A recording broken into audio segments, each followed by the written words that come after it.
Hey guys, welcome to Hiram Recaps. Today I'm so excited to tell you about this amazing action, adventure, and comedy movie called Love and Monsters. Okay, let's dive into. The chemical fallout from the explosion of an asteroid heading for Earth causes all cold-blooded creatures, such as frogs and snails, to evolve into enormous, violent monsters. During the Fairfield evacuation, Joel Dawson is hanging out with his girlfriend Amy. The disaster gets separated the young couples, but Joel promises to find her. Unfortunately, his parents' car is crushed by a monster's leg in front of him. Joel, now 24, has been living in one of the many subterranean bunkers known as colonies for 7 years. He is one of only a few survivors who are still single and have not romantically hooked up while fighting monsters and foraging for supplies. Recently, an ant infiltrated his colony and killed one of the others, causing Joel to rethink his life.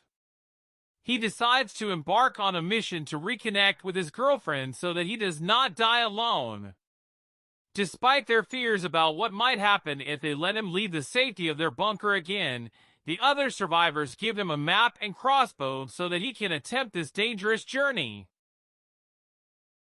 So Joel starts his journey, but he is attacked by a large toad monster while passing through the suburbs. Fortunately, he is saved by a stray dog and Joel follows the dog while escaping the monster. And he goes with the dog to bust at the dog's place. When he realized the dog named Boy and it lost his owner and lives alone. When Joel leaving the bus and Boy want to come with him. Joel get excited to get somebody to travel with him. This canine companion leads Joel on an adventure full of danger and challenges, warning him about poisonous berries and other hazards. Joel narrowly escapes being eaten by worms known as sand gobblers before meeting two survivors, Clyde Dutton and his adoptive daughter Minnow. The group makes their way northward in search of cooler weather and greater heights. Fewer monsters means easier survival for them. While traveling with these strangers, Joel learns fundamental skills like fighting off dangers, detecting food sources, sheltering from bad weather conditions, etc. Finally, Minnow demonstrates to Joel that you can always tell if someone's hostile or not just by looking into their eyes. After some journey, Clyde and Joel share a warm farewell, but Clyde insists on Joel staying with them. When asked if he can do so, Joel says favorably but emphasizes the need of first finding Amy. Clyde offers Joel a grenade as a memento of his friendship as they part ways and tell him roughly how to use it. Joel and Boy continue their westward adventure. A gigantic centipede monster attacks them on their route. The monster wants to devour Boy at first, but Joel remembers how he lost his family and realizes that he hasn't lost Boy in the same manner, so he shoots and kills the creature with his crossbow for rescuing Boy. While traveling, Joel decides to stop at an abandoned hotel, where they meet a wounded robot named Mavis. Joel is so surprised and very happy for meeting. Mavis powers Joel's radio long enough to contact Amy, where he learns that fresh survivors have arrived at her colony and promises to escort them away to safety. Joel spends an amazing night with Mavis because Mavis opens a song for him and shows his parents' picture by tracking them. The next day, a queen sand gobbler attacks Joel and Boy.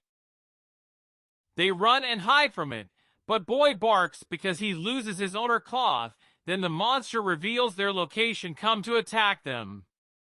Joel uses the grenade that Clyde gave him to kill the queen, but shouts at Boy for putting them in danger. That made prompt Boy to flee. Joel is coated in venomous leeches during escaping the bomb and the monster by swimming across a river and begins to hallucinate as a result of their venom. Before being rescued, he consumes some leaves as an antidote. After fainted, Joel awakens to see Amy for the first time after the disaster. She is the leader of a beach colony of elderly survivors who all rely on her. Joel meets the new survivors, led by Cap, a former Royal Australian Navy sailor who has acquired an old yacht. As everyone prepares to leave, Amy admits that she is glad to see Joel, but she has no romantic interest in him because she is still grieving the death of someone close to her. Joel is broken because the time he wastes and sacrifices himself is all for this, but he understands her and decides to return to his colony and contacts them over the radio, learning that the situation has deteriorated and that they too must leave soon. He panicked and wants to leave soon. Cap gives Joel some toxic berries to poison him, which he identifies by remembering Boy warned him on those toxic berries. Realizing Cap is not to be trusted, goes to alert Amy, but he knocked out by the Cap guys. Joel, Amy, and the rest of her colony have been imprisoned on the beach. Cap confesses that he and his crew are pirates who invade colonies in search of food and fuel. He summons a crab monster equipped with a rudimentary electric collar to devour the colonists, but Joel and Amy break free and attempt to stop the Cap. At that point, Boy reappears and barks at the monster to protect Joel, and Joel instructs Boy to help Amy while she is battling one of Cap's crew, and Amy snatches a hand cannon from one of the pirates and hands it to Joel.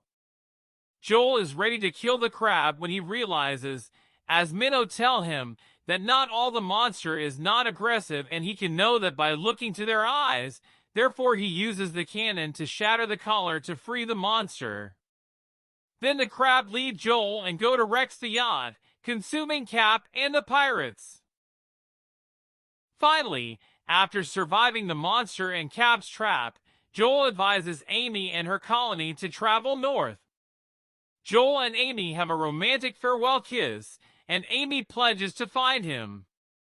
Joel offers her a book containing all of his survival information before start his journey to return to his colony. Then he made it to the colony with Boy after 7 days. His friends so surprised and excited to see him again alive then he convinced them to leave the colony and flee for the mountains. Joel broadcasts a message to the other colonies, relaying his experiences so that they too will be prepared to leave their colonies and head to north. Clyde and Minnow, who are already in the mountains, wonder if Joel will survive the next voyage as everyone goes north.